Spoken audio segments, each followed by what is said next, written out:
Good morning, Austin. Hey, Dad. How are you, Dad? I'm doing good. I'm excited about this one, my friend. This is someone from my past I have a lot of respect for, and it's another father-son tandem. This is going to be a great one for our listeners. So today I want to take a look inside the heart, mind, and relationship of another father-son team. At first glance, it's easy to get caught up in the names: Broncos, Steelers, Cowboys, Dolphins, Chiefs, Bills, and Jets.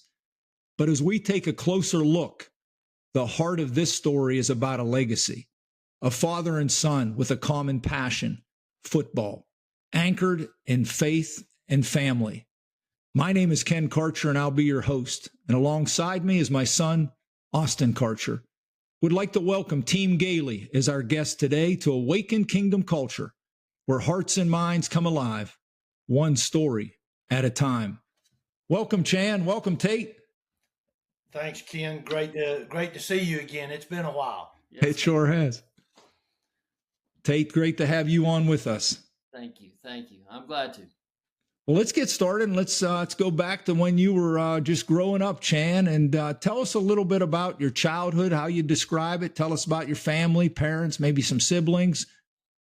Yeah, no siblings. I was an only child, spoiled rotten, loved every second of it. But it was it was great. My dad was an athlete, and I had a ball in my hand from the time I was 2 to 3 years old, but my dad also was a Marine, so you did things a certain way, and you did it the right way, and that's the way you conducted your business on and off whatever field you were on at the time. So I had great parents. They ended up divorcing in my senior year in high school, and that was, pretty traumatic. But being an only child, you get a sense of being able to sort of take care of yourself, not having to depend on anybody, not having to, talk about things with or share or anything like that. So I think I probably dealt with it as best you could as a senior in high school. And then I was fortunate enough to be in a time and a period, Ken, which all these young people don't realize. When I went to college, they were given 45 scholarships a year. Each college was. That's the only way I got a scholarship. I wasn't very good, but they had to give them away. So I ended up getting one and playing quarterback. But I loved every sport, and it was great growing up in a small town, USA in South Georgia. Now, Chan, when, if I read right, you were born in Gainesville. When did you move to Americus? How old were you? Well, we left up here, which is we're up in North Georgia now. Yes. The reason I was born in Gainesville, Georgia, on my birth certificate is because they didn't have a hospital in Clarksville, Georgia, which is where I live now. So we had to go to Gainesville to the hospital. But we left here after 1 year, moved to Baxley, Georgia, moved to Americus, moved to Macon, moved back to Americus. So I moved all around. I guess that's got in my blood somehow. We moved all around, and it was a great time to meet different people, grow up in different areas. But I went 7th through high school at Americus High. Okay. How did growing up in the Gailey home influence who you've become today, Chan? Oh, all the difference in the world. My parents, were great parents. They were loving. I had 2 grandmothers that were unbelievably loving people. I had people that cared in my house, and that really made a difference. Now, did my daddy come to practice? No. Did my daddy show up at every game he could show up at? Yeah, he did. But he didn't come to practice. He didn't ask me every day how was practice. None of that. But I knew he cared. And my mama, she was, she's the heart and soul of our family. If there's somebody sick or somebody had passed away in our church, our dish was the first one there. Wow. Mom was going to make something and take it there. She was great. And So it was a very loving family, and I thought a perfect family until my senior year in high school. But you know, Daddy, as I said, was tough, and yeah, you had to do things the right way. So Right. his way was the right way. Do you have a favorite childhood memory or maybe a memorable conversation or moment with your dad? Oh gosh, I remember several times where I would think I was hurt, okay, and he said, "Get up, you'll be fine. Don't lay on the ground. Don't, you can't do that. You can't lay on the ground, you know. And if you're injured, you can stay down. But if you're just beat up a little bit, get up off the ground. Don't let the other team know what's going on. Get up." So he wouldn't let me. He would never let me lay down and be hurt. I laugh at that, Chan, because my uncle, Yep, who was my that's high what school I'm thinking. football coach, I can remember he said, "Now listen, if you ever get hurt, you better be dead if you stay on the ground," because he said, otherwise your mother's going to be crazy. You get up no matter what. So that's a great story. But Austin, you want to go to Tate? Yeah. So, in one word, Tate, how would you describe your dad? Huh. One word is that's tough to do. That's my dad's go-to. He likes to start off with the one word. Yeah. Uh, uh, I would say loving might Okay. be a good Mm, word to describe it, or at least our relationship. Yeah.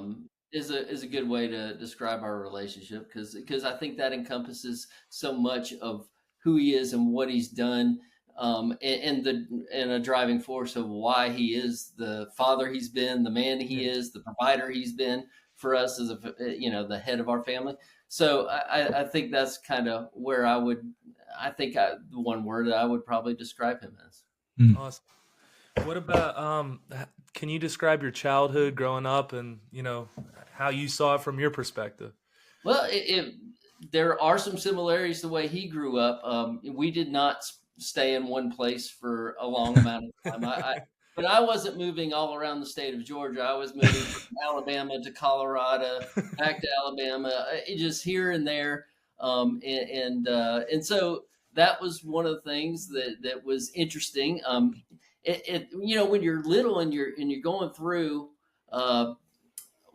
He was the head coach at Troy State at the time, Yeah. and I was in first or second grade.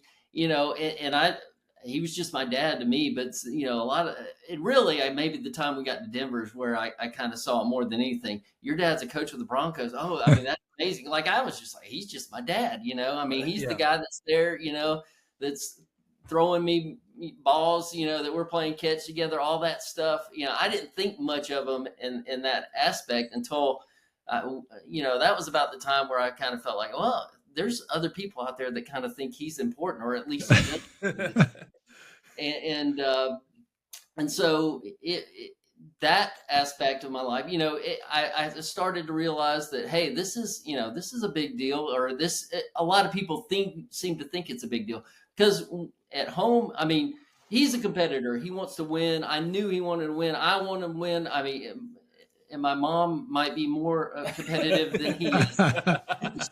She wants to win more than anyone. But so I knew that was kind of there, and that was a part of it. But I didn't realize other people kind of felt the same way about things. They wanted to see wins and see all that stuff. And so once I kind of saw that importance, but then I look back every time he's at home and what he does for us, he's just my dad. And I kind of saw what some people thought he might be like and what he was actually to me. And it made me just much more grateful, just the person he was and the father he was, just growing up.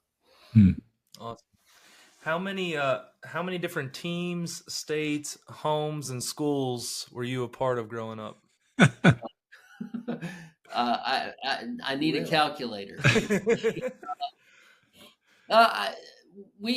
Let's see. I grew up. Let's see. I was born in Gainesville, Florida. Okay. Right. And he was the GA at the University of Florida, and he got his first job at Troy State as a DB coach. I don't have any recollection of that time of my life. Then we went to the Air Force Academy, Colorado Springs, lived there for 4 years, then back to Troy for 2 years, then to Denver for 6 years, then to Birmingham. And I finished out kind of high school in the Birmingham area, and went to college after that. But he moved, when I would go back home to visit, he was in Pittsburgh, or he was in Dallas, or he was, that never ended, and since I got married, I think he was in Miami at the time I got married. And so it's just, we never know when we plan for next year's Christmas vacation. You just don't know where you're going at the time. You got to live in the moment. Yeah, I get that. Our total, I've lived in 11 states. I know that. I don't know the houses or schools. I think I was maybe in 3 or 4 or something like that. It's just, yeah, I get it. It's constantly changing. But where would you consider home? Would you say Birmingham or? Well, now I would consider this my home. Okay. Where I live now, Clarksville, because I've actually lived here longer than I have anywhere else. And part of this, I think that was part of my story, is I did that growing up. And I knew, I was like, first he told me, if you want to coach or whatever, try to do anything else if you can. and then if you can't do anything else, then you can go try coaching. And so I did. I was actually in banking for a few years, but since we lived here, or when I decided I wanted to do that, I was like, man, I don't want to, not that I would change anything about my growing up or my experiences, but I'd done that, and I was like, I kind of want to be in one spot, in one spot, and so it seems logical, or more logical, that the high school route would be that way for me. So that's where I am. I mean, this is home now, but I met my wife in Birmingham. Okay. We were high school sweethearts. We kind of and went off to college together. So Birmingham has a strong hold on me as well. So it's between here and there, that's for sure. Awesome. How did growing up in the Gailey home influence who you are today, would you say? Well, hopefully, everything that he taught me over the years has kind of made me who I am today. I mean, that's the hope for every parent and child relationship, I would guess. But it did. I mean, everything he was talking about with his father, the transition is almost identical to what he brought to our relationship. The toughness, being honest, being true to yourself and to everyone else. Your word is your bond. That kind of stuff is those kind of things are seared in my, just things that I was constantly reminded of growing up, and that, you have to, it stayed with me to this day. And, those things that you continually hear over and over. I mean, I hear myself as a father now saying those same things to my kids. And I think it's because those lessons are tried and true and mean something. And I've seen the fruit that has come from being that type of person, and what comes from acting and behaving and having high character in that way. Thanks, Tate. This is for both you and your dad. I don't care who answers first, but who are some, again, still in those early years, who are some of your early athletic influences? Who inspired or influenced your love for sports? Maybe any dreams or heroes, favorite teams you all had growing up? I'll go. First of all, I put my dad in that category. I would go play basketball in the yard or throw the ball around. He didn't let me win. And that's and it's funny because later on, he let my grandchildren win. Yeah. My children, his grandchildren, he let them win. And I would go, "What are you doing? Why are you doing that?" But it's Dan Reeves was from our hometown in Americus, Georgia, and he was just a great role model and example for everybody growing up in Americus. Everybody really held him in very high esteem, and rightfully so. And then I don't know, Ken, you're a lot younger than me, but I grew up when you went to the library, you picked up the books you read. They told you to read books, and they were little blue books about that wide, and they the Lou Gehrig story and the Babe Ruth story and Johnny Unitas story, and I read every one of those little books, and it talked about how they persevered and how they fought and how they worked and who they were as people, and all that just kind of sticks with you in a little place somewhere, that you have all those feelings about competitiveness and being good and helping others and things like that. That's awesome. Tate, what about you? Oh, well, first and foremost, I obviously, like he said, is his father was it. My biggest influence in that would have been my father, but I had a few more opportunities. I mean, there's not many kids that got to spend, a few weeks in Greeley, Colorado, with John Elway playing catch, during with camp. Yeah. Those are some fun times. Like I think back to that. I go up there and stay a week with him and just be in that room and those guys, just being around those guys. And they were so generous with their time. I mean, I look back at it now and I'm like, gosh, they had a lot of patience, I'm sure, to be dealing with, because I wasn't the only kid that was there. There were several others, and I think probably that's changed these days. I don't know, but that those kind of people were instrumental.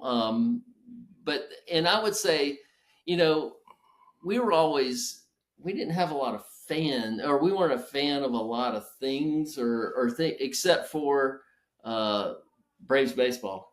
That was like in the coaching world, it's usually you're just cheering for people. In football, yes. like you're cheering for people, guys guys you want to, it's like, oh, I know. I remember asking my dad. It'd be some two random teams would pop up on the. We'd be watching something. I was like, who are we cheering for, Dad? And he's like, oh, I know so-and-so that works at Marshall, or, something like that. And so, but with the Braves, that was the one team and kind of the one rallying point, I guess we could have as a family. And you're just like, you didn't care who was there. You're just always, and so that was kind of, I don't know. I like that aspect of having that and our passion for that, and I guess I was inspired.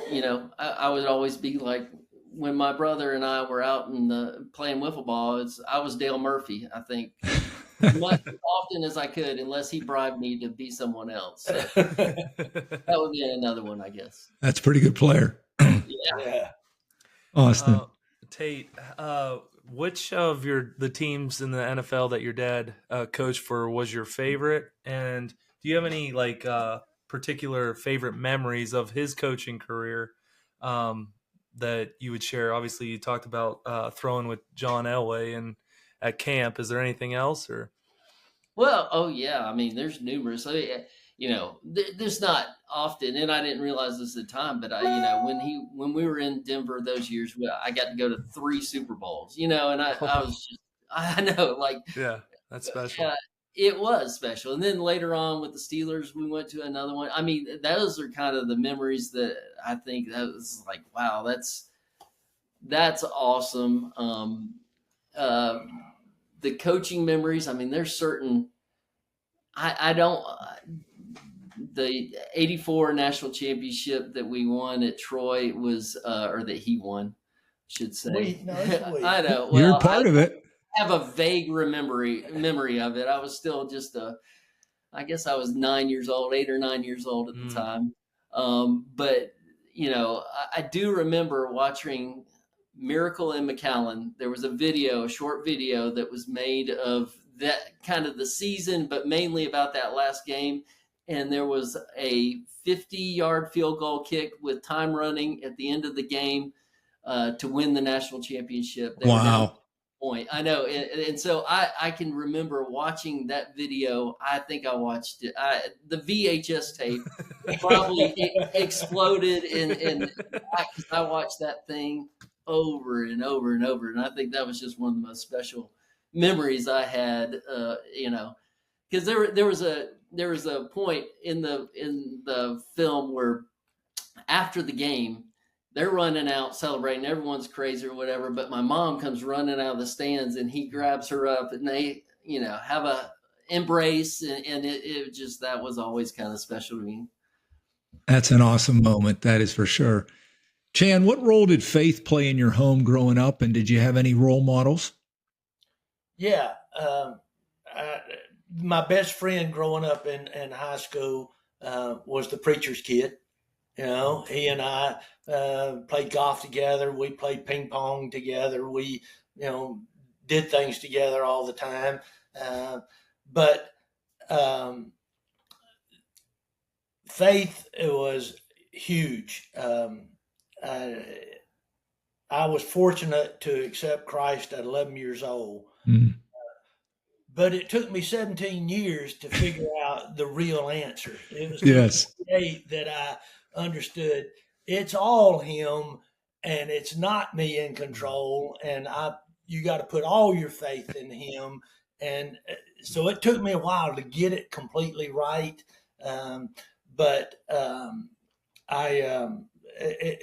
It kept me faith and knowing Christ and believing in him and accepting him from 11 to 28 kept me out of a lot of issues and problems. Amen. And so I was fortunate to grow up in a Christian home and then be able to weather the storm of, in between understanding but not understanding, getting it but not getting it. Then that's a little bit of a time you're in the storm, the wind's blowing you, you're not sure what's exactly right and wrong, and then boom, you finally figure it out. And I was fortunate to be in Colorado Springs at the Air Force Academy. And you asked me about role models. Ken Hatfield was one of them. He had a huge impact on me and in coaching and in life and in everything. He was amazing and still is amazing. That journey of growth, it's a process, that's for sure.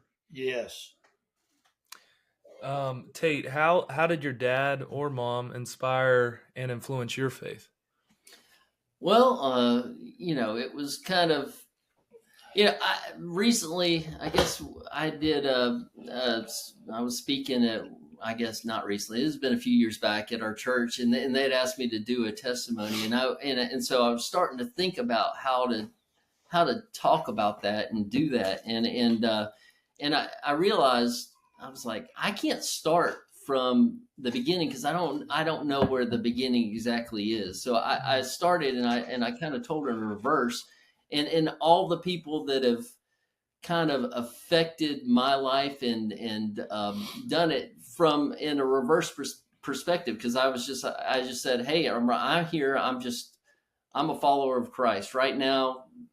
I'm a sinner. I'm saved by grace. That's all I am. And if it weren't for people like, my brother was a big influence in my, once we moved here into this small town together, and him kind of connecting me with some other people, he was a big influence in that perspective. But before that, it was my mom and my dad, and they did it by, well, first they made it a priority in their lives. There's not a lot.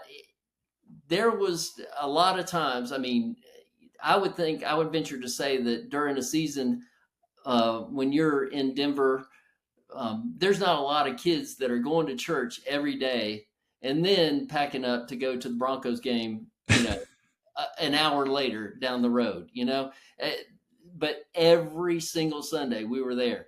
Every single Sunday night we were there. Every Wednesday we were there.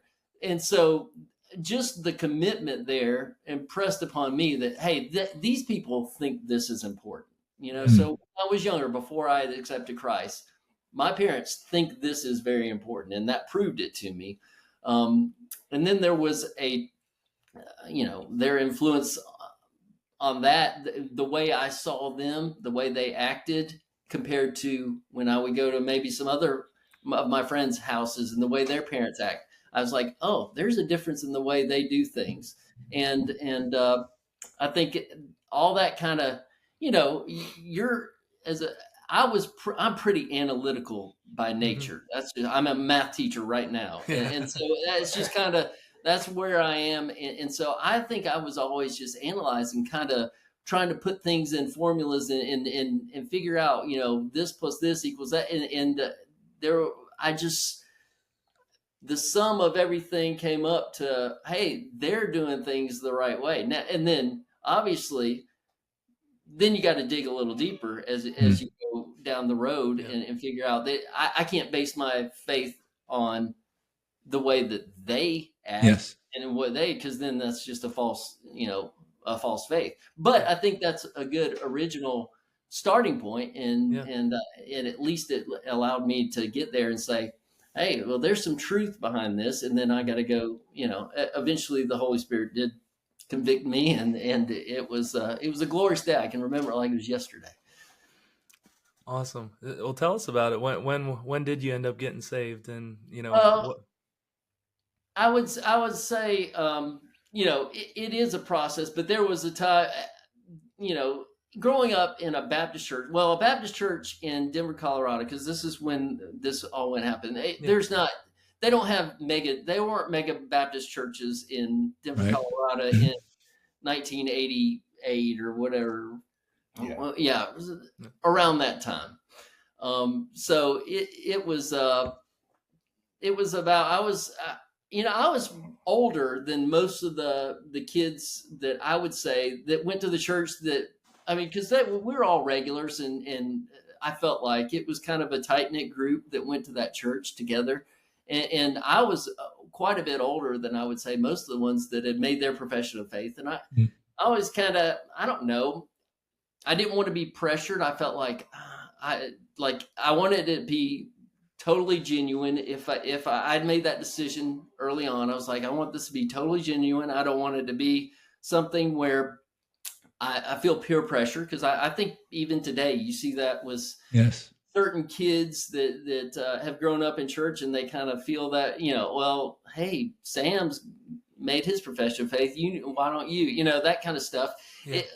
It was always, and I didn't feel any pressure at all at home, but it was, there was a time we went to a youth retreat, and I think that was the time where I was like, I need something more. I felt like I had to have something more in my life, and I needed to let that know. And then there was, I don't know, several weeks or maybe a month or two later, I was in church, and I didn't tell them. I didn't say anything to them. I was sitting at that time, the kids, I was guess a young youth group member, and I was just standing there, and our pastors, I'm sure it was Just As I Am was being played for the altar call, and I was, kind of that white knuckled on the pew in front of me, and I was like, I gotta go. I can't hold it anymore, And so I went up and let the church know, but it was something that had already happened to me. But I don't know. I'm a little shy by nature, I think, anyway, and so I didn't want to have to do that. But I couldn't any longer. I couldn't sit there any longer. It was like I just felt this pounding in my chest and a like a nudge in my back almost. Get out. And so I had to ask the other youth members, hey, back up. I'm walking out. And it was a bit scary, but it was just that one point where it's like, okay, it's changed. You know, it's at least I've let the world know that. Thanks for sharing that, Tate. Appreciate you being open about that. Let's jump to the playing career. Now we're getting into your high school and college days. And you sort of mentioned some of this, Chan, but you're, I think, a 4-sport star in high school. And you talked about some of your early influence. Do you have a high school memory that you treasure? And then how did your playing career, both college and high school, prepare you as a coach? I'll answer the second part of that. You're asking a football coach multiple questions in one question. Very difficult to deal with. How did those times influence my coaching? I was fortunate to have very good high school coaches, and tough, hard-nosed, but fair and encouraging and belittling and all of that type of stuff. But influences on your coaching career starts in high school. It goes through who you have as coaches in college and what you experience. And then the first guy I worked for in college as a full-time coach was Charlie Bradshaw, who there'll be about 8 people of the thousands that listen to this podcast that'll know who Charlie Bradshaw was. But he worked for Bear Bryant and was head coach at Kentucky when it was the thin 30 because they ran off all the other 60 guys. And it was, he was tough, mean, nasty. And I learned more fundamental football from him, but I learned a lot about what not to do too, how not to treat situations and people and things like that. And then I went to work for Ken Hatfield, who was amazing. You know, we'd go home at 6:30, 7 o'clock at night. He'd say, go home, be a daddy, be a father, you know, be a husband, go home. We'll get it tomorrow morning. We started early at 6:30, but you went home and to see your kids get in bed and to throw the ball with them in this living room. I remember going into Air Force Academy, and he couldn't have been 5 years old. He'd run down the hall, and I'd throw a ball up, and he'd catch it and land in the sofa. And he'd do it for 20 minutes. I'd be worn out with my arm, and he's still running and catching the ball. I mean, but Ken Hatfield was so good in that respect, letting us go home and be husbands and fathers. And so everybody that you deal with, when I dealt with Dan, I learned so much from Dan about how to handle things, Dan Reeves. So you're a product of everybody you've come in touch with.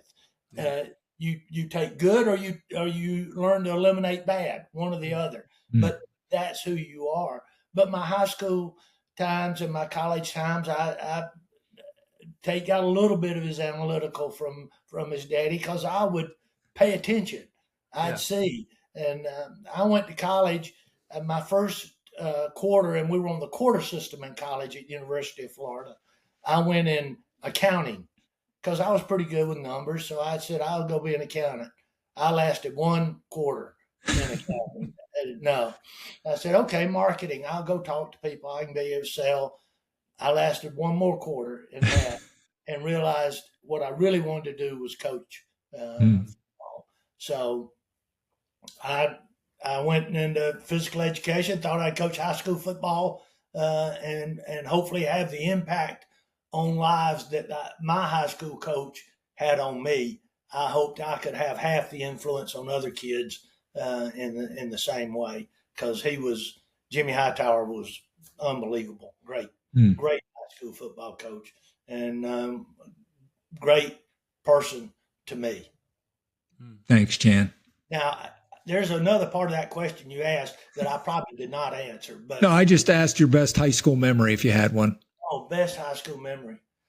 Yeah, it's it's uh it's the thing I remember the most. I'm not sure it's the most flattering memory, um, but um, I was starting as a sophomore at quarterback at America's High. And America's High now, we were good.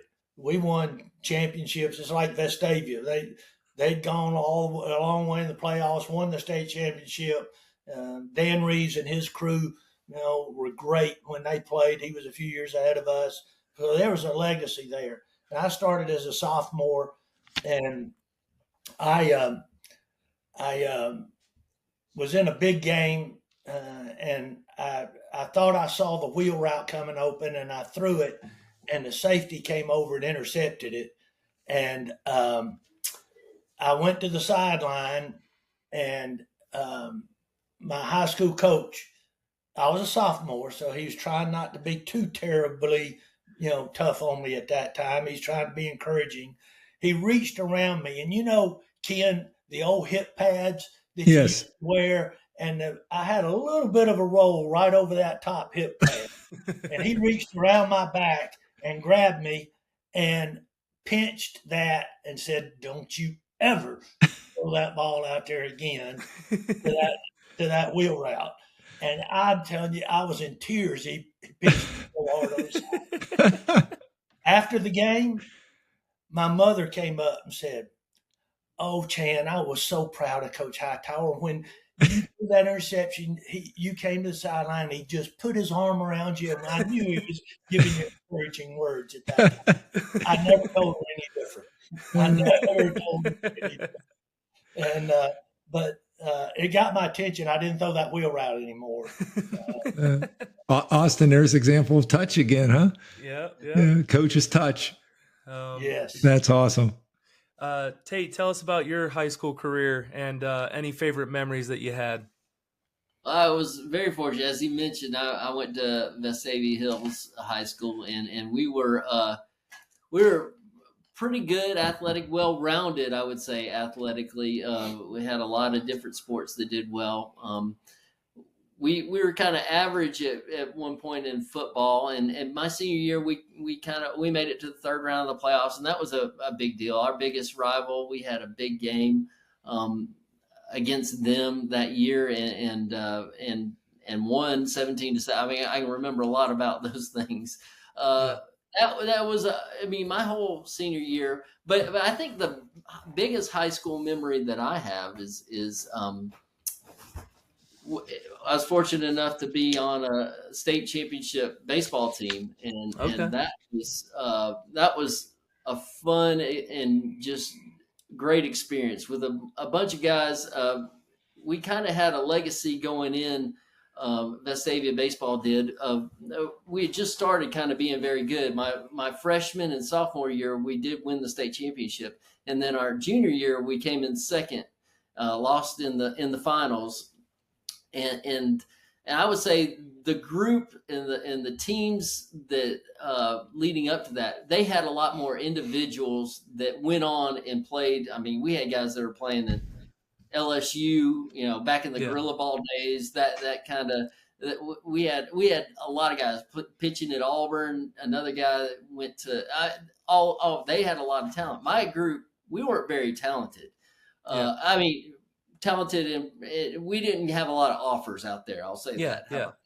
And we came together, and we ended up winning the state championship that year. And I would say that was maybe, that was the most special kind of memory and the last thing, because I think we won the state championship, and then it was maybe the next weekend I graduated. I didn't. There's like, if you make it that far, it's like that's late in the season, and so that was really special to me. But I had great coaches and great influences during that time. Was Sammy Dunn your coach? Is that right? Sammy Dunn was absolutely my coach, and he's the guy that's inducted into the high school. Well, I don't even know what it was. The Hall of Fame. I know he is maybe he had more impact on me than maybe anyone outside of my dad ever did. Just seeing the toughness and but it is a toughness where you still knew, and he was tough on you, and he would always say, but you knew there was a care behind the toughness. Like he cared about me as a person, and he was tough on me because he wanted me to be my best. That's a hard thing to kind of judge as a coach now for me to do, is how tough can you be on a guy and still allow them to know that you care about them. Yes. And that's, so it's a kind of line that we weave, I guess, or the path we try to go down as coaches these days. But because I don't know, the kids these days are not quite the same as they used to be, I feel like. Yeah. Well said. Hey, Austin, yes. You need to know who got the game-winning hit in the state championship game. Oh yeah, double or single or what? No. There was a runner on third, and a guy. I like, it was as much of a seeing eye single as you could get. Little grounder, the pitcher couldn't get to, but get the job done. That's all that matters. For it, and they couldn't get to it, and it just dribbled right past out in the outfield. And we scored. We did score. But that was a special moment. But yeah, like Dale Murphy, right? Yeah, well, no, Dale would have hit it over the. Hey, we talk about the Braves being our, the one thing that brings us together. A unique thing about our family. Tate won the state championship in the state of Alabama. Andrew won the state championship in baseball at North Allegheny, and we won it twice at America's High School. That's interesting. Yeah. So that's very cool. Georgia, Alabama, Pennsylvania. Yeah. With the thing about it is baseball is off season for football. So we would go to the ball yard and throw and hit and play and have a blast all, during the off season all the time. That was family time, really. That's what I remember more than anything. I mean, it was us going to the ballpark, and I can remember the bag to this day with all our balls in it, and he'd go out there and throw BP to me, and then my brother would get his opportunity, and we'd go out there, and my mom would be out there shagging, and it was because that was our time together. It was, when he wasn't working as much, and so those are at Honeywell, and in Denver, Colorado. I've spent hours and hours there. Wonderful hours there. Well, Tate, you'll like this. So we have 3 of us then on here. I also, as a junior in high school, Shaler, we won the state baseball championship. So we're talking a lot of baseball. Austin, I think you got one more for Tate. Yeah. What's the best advice your dad gave you as a player?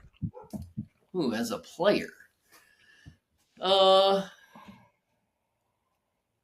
guess always do your best. I mean, that's kind of generic, but there was more than that entails, being your best at everything you do is important, and trying your best. Never giving up. I guess that's another one. There's always something more, he would always impress upon us, do your best and do it the right way with class and character. That was maybe the biggest thing that he harped on, is always be, a classy individual, a kid with high character when we were growing up, and he would point out certain players on certain times, and in games that we might be watching on TV, and he's like, if you ever do that, don't plan on coming home that night. So it was there was a constant reminder about being having a lot of class and doing your absolute best consistently, not just game day, but at practice, whatever we're doing, always Good, give it your all. good words. Good words. Yeah. Before we move to the coaching career, Chan, as a coach and as a dad, when you look at Tate's playing career, do you have a favorite story or memory or conversation you had with him on his career? Oh gosh, yes, but I can't tell it because I'll break down and cry. So, his senior year, they lost the last game. You're gonna have to tell it. I can't tell it. We lost. We were in the third round of the playoffs, and we played at Legion Field actually against West End, and it was a tough game. And that season, we had kind of overcome a lot that season, and did well. I mean, to make it to the third round, I don't think we had made it to the playoffs the year before. So it was a big step for us, and we lost. And I knew, I mean, I'm 5'7", 145 pounds. And I'm not dumb. I'm pretty smart. I've been around a lot of college and pro athletes in my career. I was like, I'm not one of those guys. And I knew that would be the last time I ever put on pads and never got to experience that. And I just, he was there and there wasn't a lot said. I will say that it was just an embrace that happened. That's an awesome moment. And yeah, it's yeah. And what and we were talking with other guests we've had over the last year. And Chan, what I really appreciate is your heart, and yours as well, Tate. So many times people, they see the coach or they hear the name of a team, but they don't realize that, you got children and Tate, you got a dad, and what the heart is between that and the combination. And that's why, Austin, I love doing this. And so it's just so rich when you're willing to share that vulnerable moment of a father-son relationship. So I just want you to know from Austin, we're really grateful that you do that. And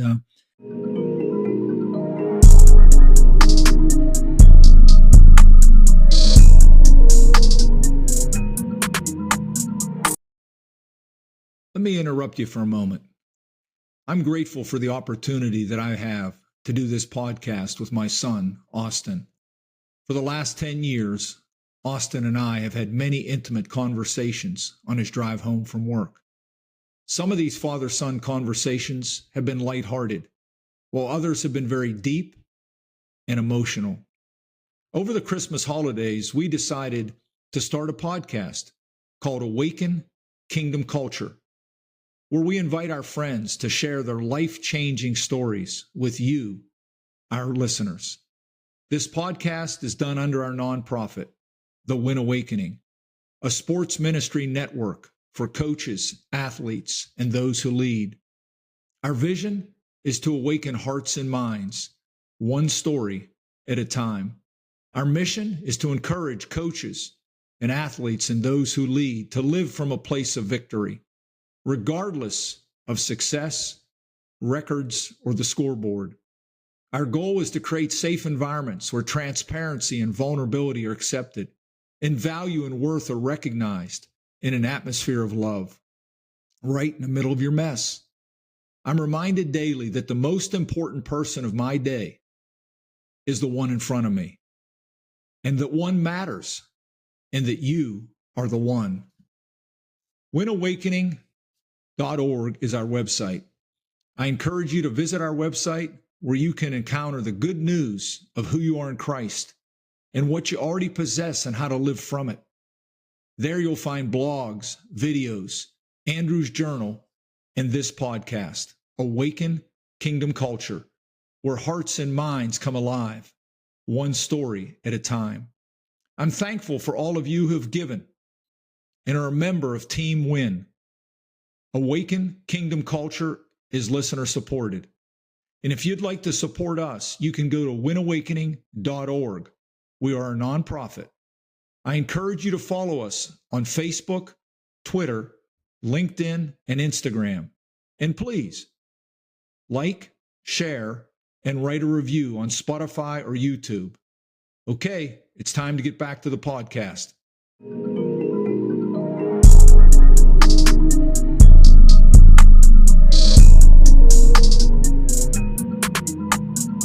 Well, let's jump to the coaching career a little bit here. And the main thing I want to ask you, Chan, because of all your experiences, how did your philosophy that you eventually developed throughout the years of being around people and your leadership style, how did that create an environment where you were able to see growth or allow for growth for both your staff, if you were the head coach, or your players?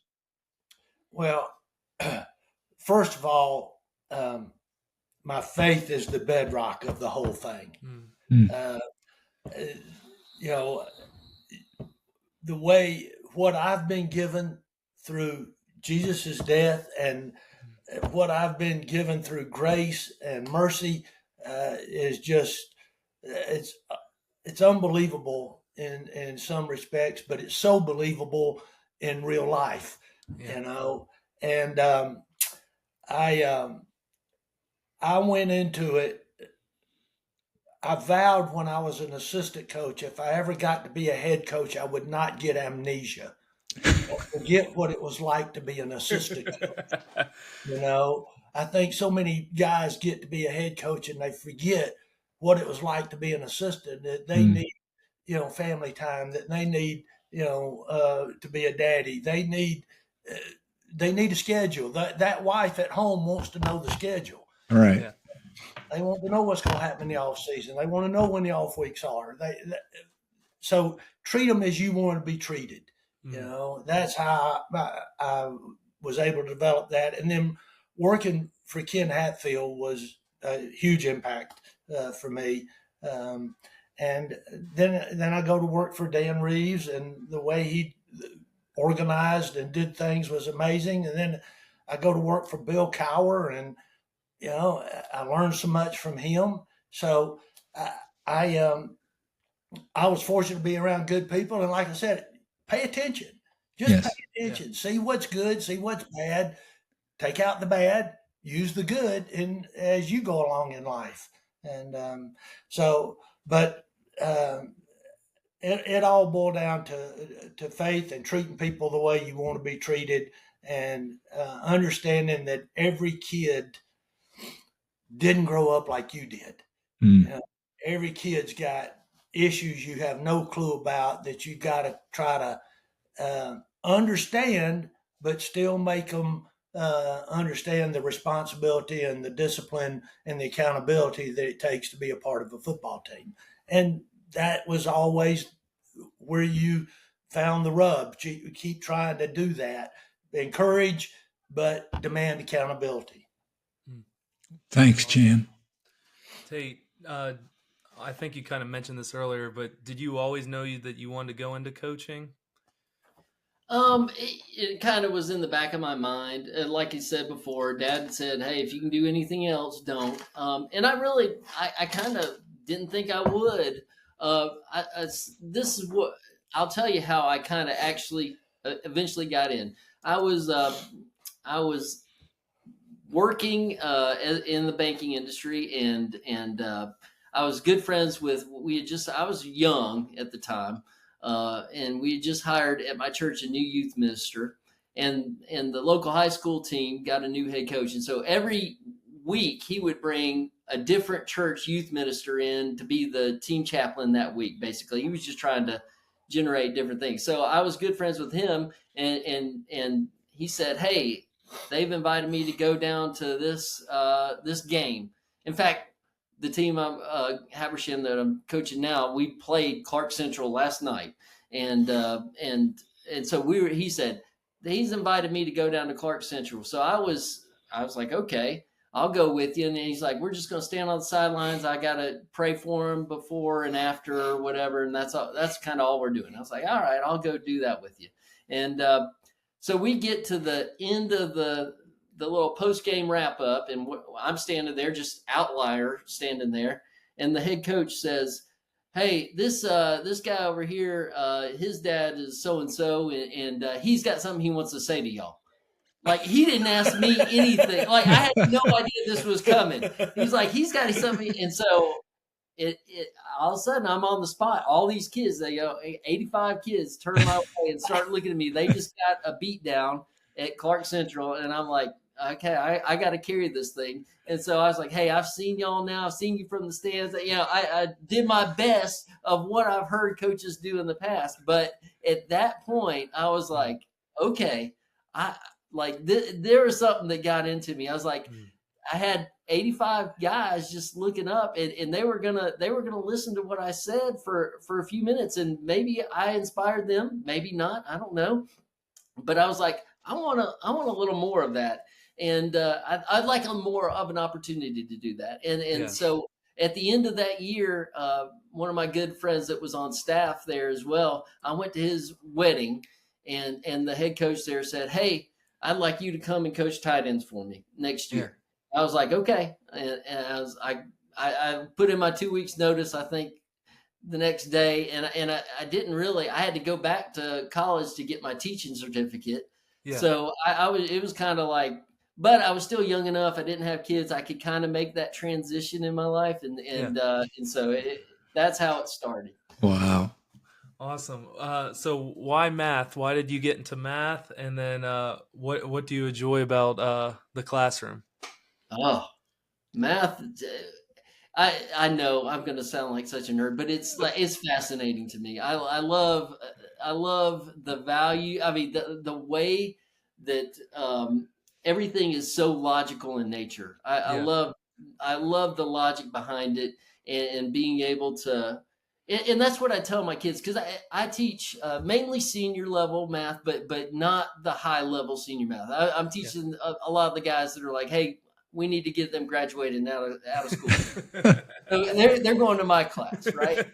And so I bring them in. I'm like, hey guys, I know, there's a lot of stuff that we do in here that you might not ever use this in the next stage of your life, just like I'm presenting it right now. But I will tell you this: math makes you a logical problem solver. It makes you go through steps one at a time and figure out, hey, this affects this, affects this. And if it trains your brain to become logical in nature, you can tackle so many more problems that you come across. And I think that side of it has been fascinating to me. I think there's, and I was good at it. And I think you're naturally drawn to stuff that you just take to.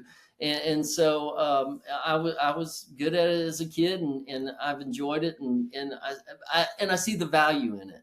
So Tate, I love your passion, because I didn't get that for math, Tate. But I love your passion.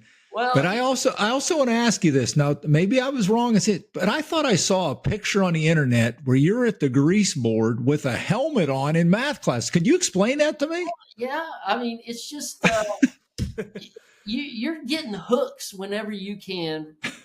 How you can get the kids hooked into what's going on, you do whatever you have to do. That's awesome. I busted out laughing. So it's just one of those things where if they find, and this is the thing I try to do in my classroom, I try to make it where the kids at least don't dread coming to class. Right? Yeah. So we're going to have some fun. They might not like the material. They might not like all that stuff. At least they won't dread coming to class. And then once I got them there, maybe they'll come along and they'll learn something as we go. And that's my hope. And most of them do, and if they could see it that way. So I'm not an extrovert by nature, but I'll do what it takes to kind of reach them, I guess. I get it. How many years have you been teaching now? This is my 19th year teaching. Awesome. So, it's fun. I've learned a lot in teaching as well as coaching. I mean, essentially they're kind of the same thing. Yeah, they are. And so it's fun, and you meet a different kind of student. I mean, the ones I deal with on the football field are not necessarily the same, the ones that are in my classroom all the time. So it's quite a diverse group, but I really, really enjoy it. Yeah. Now, have y'all ever coached together by chance? Not really, but I will say there was one season that that he was on, I don't know, sabbatical. Is that a nice way to say it? I had gotten fired somewhere, is what he's trying to say. I had some time. But he would, he came, we were finishing up a season, or it was, I don't know, midway through the season, and he would come to our meetings every Sunday when the offensive guys met together, because it was that group that I had there. They're probably, to this day, some of my closest friends. I mean, none of us still coach together, but there's my closest friends, and he would come in, and it just so happened that year, and kind of help. It wouldn't. He's the kind of guy when he's never gonna give you a suggestion. You have to ask him if you ever want to know something, because he's not gonna just say something to you. And I've learned that well. And I think there are times when he wants me to ask him, and I don't.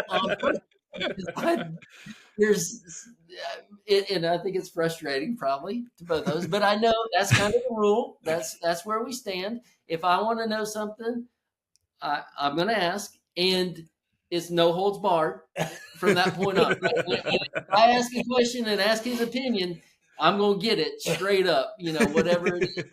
So I've learned, do I really want to know his opinion? Because most of the time I know the answer before I ask him, because I've been around him so much. So it's great though.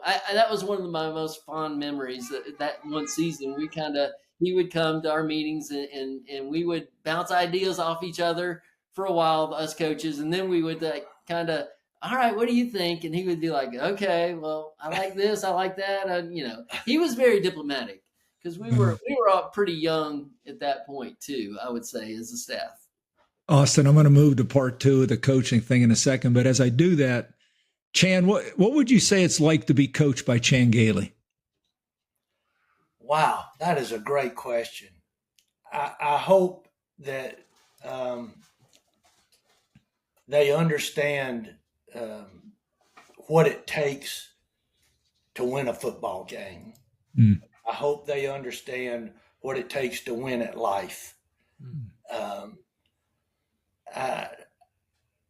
think I tried to treat everybody that I coached through the years as a person, not as a implement to go win a football game. Mm. And so I think they would probably say fair. They would probably say organized. I think that guys would probably say very intentional about exactly what we were trying to get done, and that we tried to not leave any rock unturned to be able to try to get the job done. But don't really. That's more what I hope they would say. Now, what they would say, I don't know, but that's what I would hope they would say. That's perfect. That's exactly it. That's what I was looking for, to see what you thought. That's great. Well, I want to take, you and Tate in what I call this inside the heart and mind of a coach, your emotions, family. Chan, your career is very decorated, 40-year plus career. You've been a coach of the year. As Tate said, you guys won a national championship in college. You're in the Troy and Alabama Hall of Fame. 6 times you got a call to become a head coach at every level of football. With that, though, as you and I can relate, because we both have experienced both of these, words like fired, dismissed, demoted, relieved, retired, resigned, they come also with that territory. So I'd like you to help our listeners, how did you walk through those different times in your life? And we're going to be coming to you with it too, Tate. How did you walk through those ups and downs of the coaching career? What were some of the maybe conversations you had either with Lori or as a family, emotions? Well, first of all, Ken, you talking about being blessed in a career. I I never got fired till the Dallas Cowboys, and that was after the kids were gone. Yep. So they never had to see. They saw us lose games, but they never saw us lose a job, get fired. Now, at when we went to Birmingham, the last time when Tate was going into high school, that was to go be in the World League, Yep. and the World League folded after 2 years. Yep. So I've had a league fold on me, but I've never been fired until I got fired at the Dallas Cowboys, and uh, that was so they saw the good years. The first 14 years we were in professional football, we went to the playoffs 11 of the 14. Wow. So the kids saw success. Yeah. They were able to see winning, and it was. But getting fired is. I never had to worry about food on the table after being fired. Right. I think that's totally a different. Nobody, not nobody. Very few people get to handle being fired like I got fired later in a career and not having to worry about food on the table. Mm. That's a big difference. Does it hurt? Is it embarrassing? Yeah, that's no big deal. It's whether or not you can take care of your family because I don't feel like I've ever been defined by me being a football coach.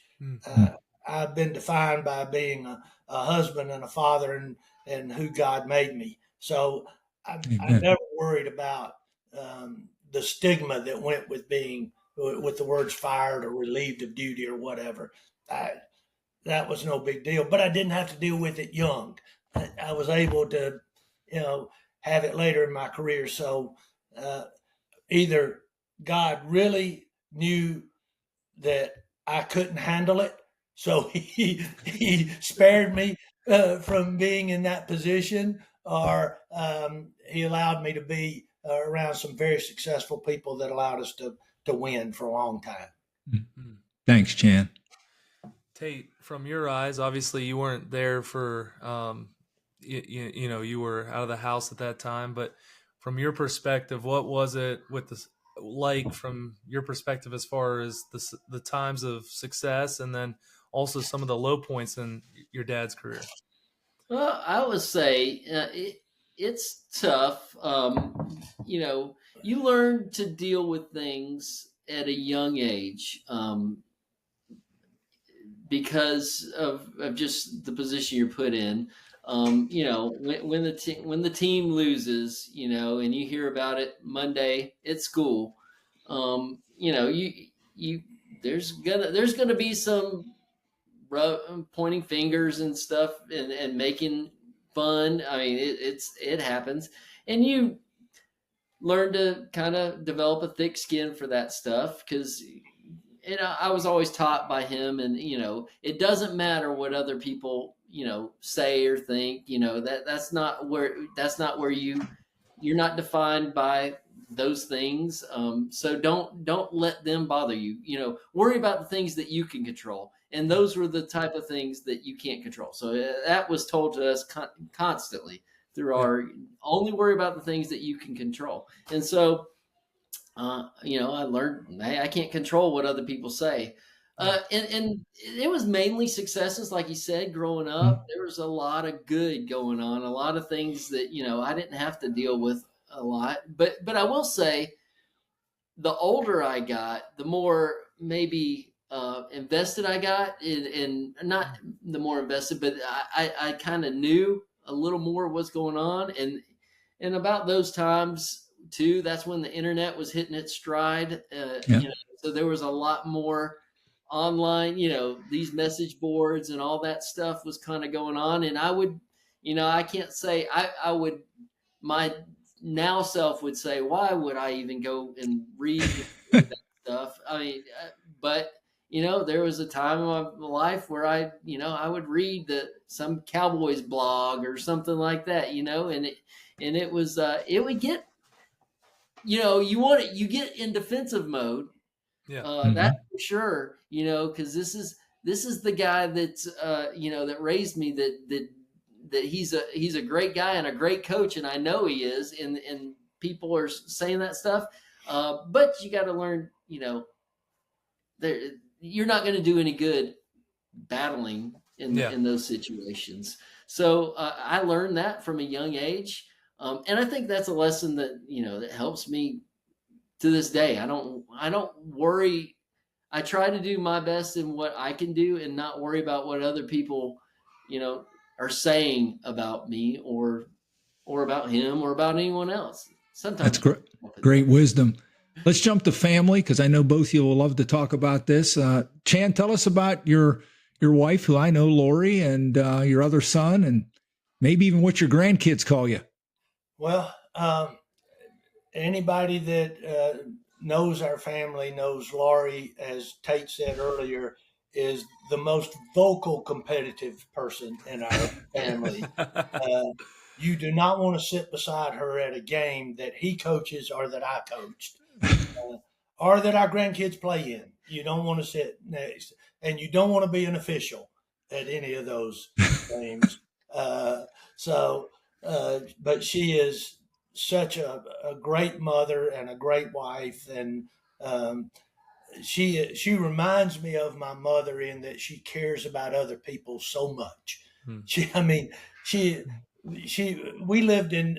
I took a job after, in the last 5 years. I went to the Jets for 2 years, and we lived out in New Jersey, and she took the train in and worked Tuesday at a food bank in the city, and would take the train in, walk up 45 blocks every Tuesday to work at the food bank. I mean, she just is a lover and a giver, and is amazing that way. Now, she doesn't know where her keys are sometimes, but that's okay, because she loves people so much.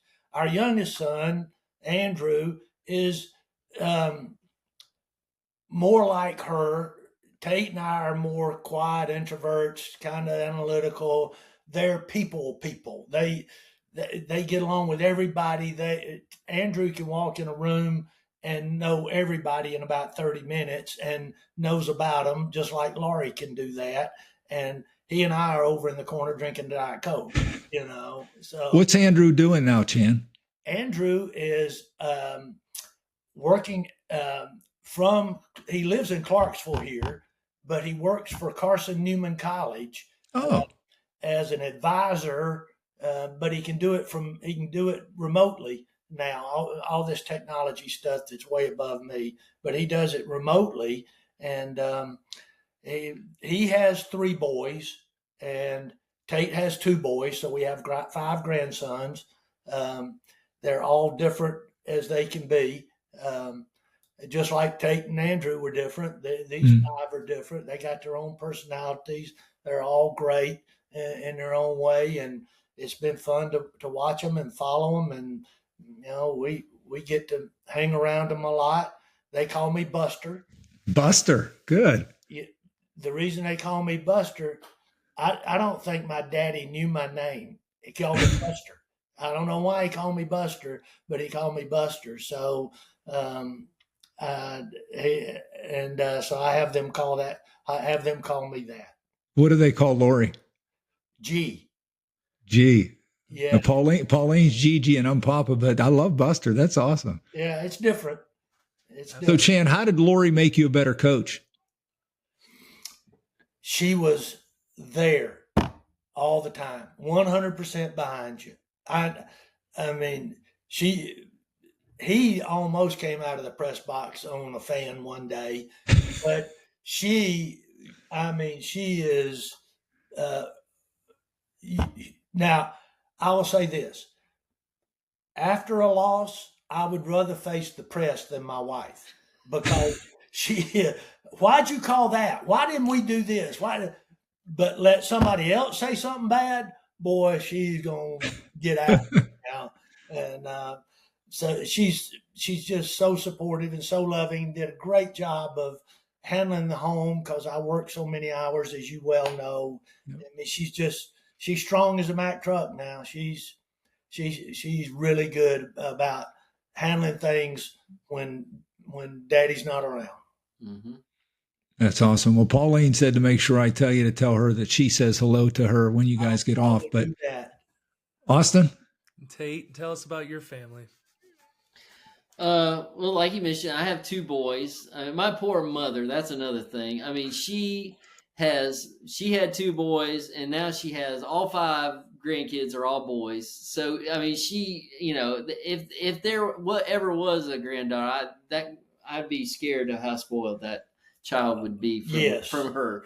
But so I got two boys, and they're one's a junior and one's a freshman in high school, and like you said, they're totally different. One, I coach football and baseball, and I got one of my boys that's football and baseball. That's what he loves. The other boy don't want to do anything with either one of those sports. He plays basketball and runs track, right? So, but I do make him film for me on Friday nights. So, built-in filmer. Yeah. Oh, they're priceless. So you got to have a good filmer, that's for sure. So it's my boys, unlike me, I mean, they've known this is home to them, right? They've lived right here in the same town and went to school with the same kids for as long as they've been around, and so that's where we stand. And luckily, I think my dad had something to do with, he kind of concocted somehow to get all of us in the same place. There just so happened to be a house, that came available, and it ended up, we could stay there when we first got married. It just happened to be the place he wanted to retire, So it was, but the Lord works in mysterious ways, and it's been wonderful. We're very grateful. We love this place and this town, and that's us. Tell us about your wife. Oh, Amy's a rock. I mean, she's passionate about a lot of things. She is passionate about her two boys and making sure that they get what they need done. She's a kindergarten teacher and is wonderful. She's the one, I think, that everyone, when they go and request for their first, kindergarten teacher, there's a lot of them. A lot of requests go out for her. She does a great job with that. And she takes care of our boys and our family, and she's great to me. And I would say not as competitive as my mom, but she's got a little bit of a competitive streak in her. So it's but the love of my life. I mean, I can't imagine, doing anything else. We've been, like I said, we've been high school sweethearts. So that was, our first date was in 1992. So it's been a long road. We've been with each other way longer than we've been without each other. That's for sure. That's great. Well, we're going to go to our last segment, which is our legacy segment, as we get ready for close today. And this is to both of you, this question, so everyone's answered first. But how have you seen each other's faith lived out as a coach? All right. How have I seen your faith lived out as a coach? Yes. I would say that he is who he is, my dad is, all the time. And that is when we're alone together, when he's in front of the team, when we're with our family, when we're out amongst friends at some other, all that stuff. He is the exact same person. And it is because of his faith that I think he has the strength to be the same everywhere he is. And he doesn't, there's no other face that's out there. My dad, Team Gailey, is the same guy and going to treat everyone the exact same way. It doesn't matter who you are or where you're from. And it is rooted in his faith. What a compliment. How about you, Chan, as you see your son Tate? Well, how I see how he treats other people. I see how he has a passion for teaching and for coaching, um, and how he is as a father and a husband. And I know his faith is the bedrock of all of that. And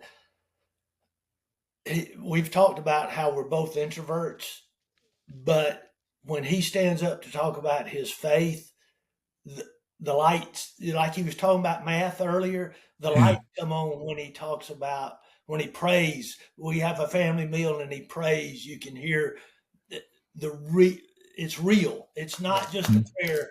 It's really talking to God and thanking him for what we have and where we are and everything about our life. I mean, uh, it's a heartwarming as a dad to see that. Austin, why don't you jump to Tate? Tate, what has been the most significant thing you've learned from watching your dad grow in his faith? The most significant thing that that I guess there's nothing else. There's so much trivial things that happen in life, and there's things that are important, and if you recognize the important things, faith being among those important things, and you put stock and investment in those things that really matter, your life is going to be a lot easier than if you are looking around at all the trivial stuff that we see in life. Thank you, Tate. Thank you. Very well said. Chan, with all your experiences as a coach, what wisdom do you have for the coaches of this generation? Be honest. That I think that's a real problem in the world today, not just in coaching. But I think honesty is so important with your staff, with your players. Don't tell them you can do something if you can't. Don't ask them to do something that they can't do. Be honest, and be an encourager. A lot of people got. You go to rec ball stuff, and you see dads that got yelled at as a when they played, so they think yelling at them is the biggest thing. And I think you have to be an encourager. You have to teach the right things, and then expect the right thing to be done. But uh, you have to make sure that you are that you're doing it the right way. Though it's not just um, plays. It's not just toughness. It's not just uh, playing out of your mind. It's not all. This is a tough, hard nosed game that is cerebral. That I hope that they would learn to teach it the right way, and then have rightful expectations of what they're getting from their players, and to be honest with them. You have to be honest with coaches and players. That would be my number one thing. Great wisdom. This is for both of you as we get ready to close. When someone encounters you, what do you want them to experience, and how do you want to be remembered? Well, it's a culmination of everything I've said to me. I want them to see that, as Tate said, I'm just a man. I'm just a sinner that's been saved by grace. That's who I am. I'm nothing more, nothing less. Now, people talk to you like you're something special because you coach football somewhere, but I know I'm not. So I try not to act like it. I try to be just a regular old person that happened to be gifted the ability to go coach at the highest level and be successful. So I don't I try not to build too much into all of those things and just be who I am. And I hope that's what people see. Tate? Well, when I was thinking about it, I would hope that someone said, "Hey, he's a genuine person. Like he is who he says he is, all the time." And I hope that they see that I care about people, but that it's just I am who I am all the time, and I want to be that way, and I'm gonna make mistakes just like everyone else, but I'm not gonna try to put a smiley face on everything. I'm just gonna be genuine and be not two faced. I would say that. My wife, Ken, calls me a curmudgeon. I don't know what that means, but it doesn't sound good. I've heard that. I'll have to go look that up when we get off. Well, we call this last segment final words. And what this is Chan would like you to take this opportunity with maybe there's something we didn't ask you that you'd like to share or something you'd like to say to your son, Tate, as we close. And then Tate, back to your father from your words. And then Austin will have a final word or so, and then I'll close us.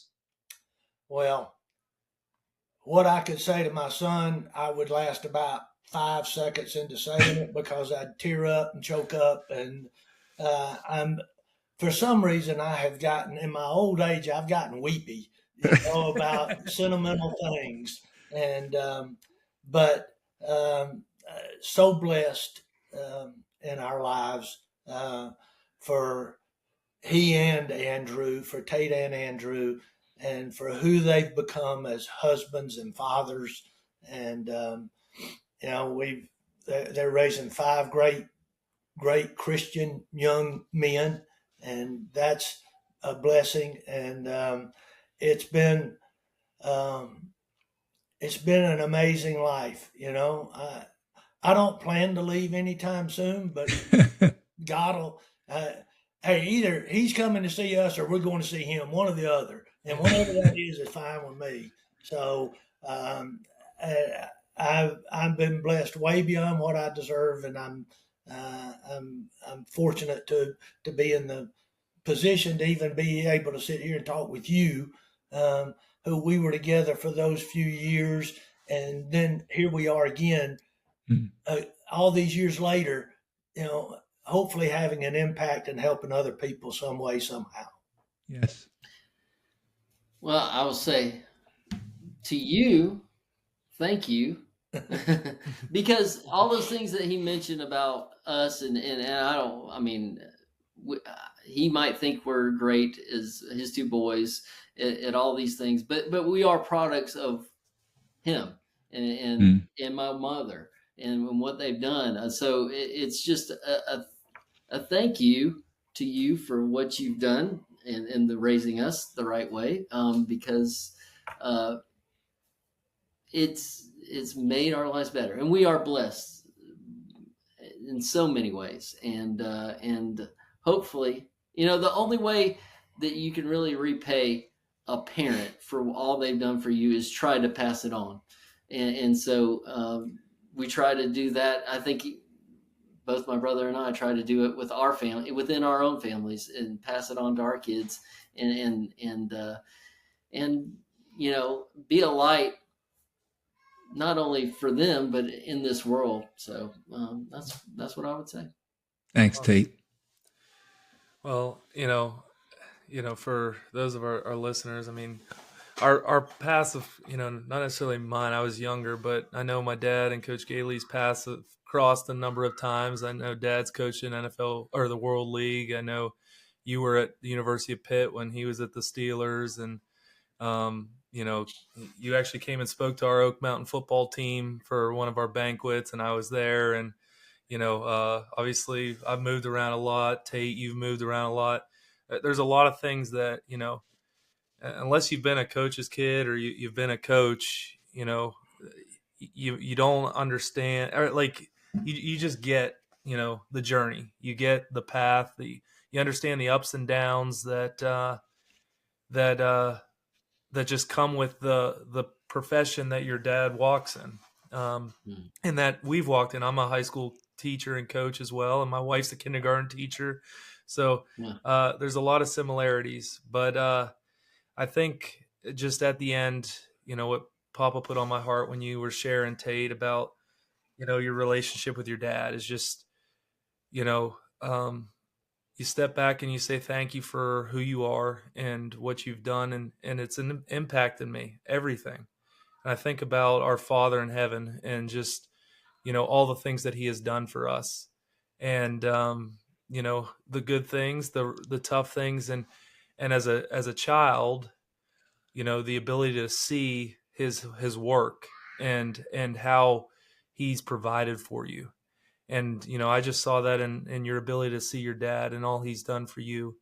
And then, like you said, the greatest gift that you can, you can repay someone with is then, go living out what has been taught to you or has been modeled to you or has been lovingly shown to you. And I think it's a beautiful picture of our relationship with our Father and in heaven, and just that he's done so much. He's created us. He knows us intimately. He's walked through us through ups and downs of life.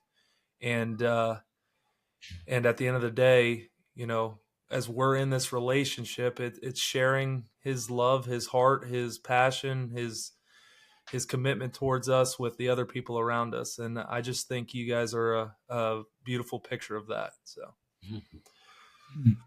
thanks, Austin. Well, and first of all, I'm honored, when Chan, you said you would do this, and Tate as well.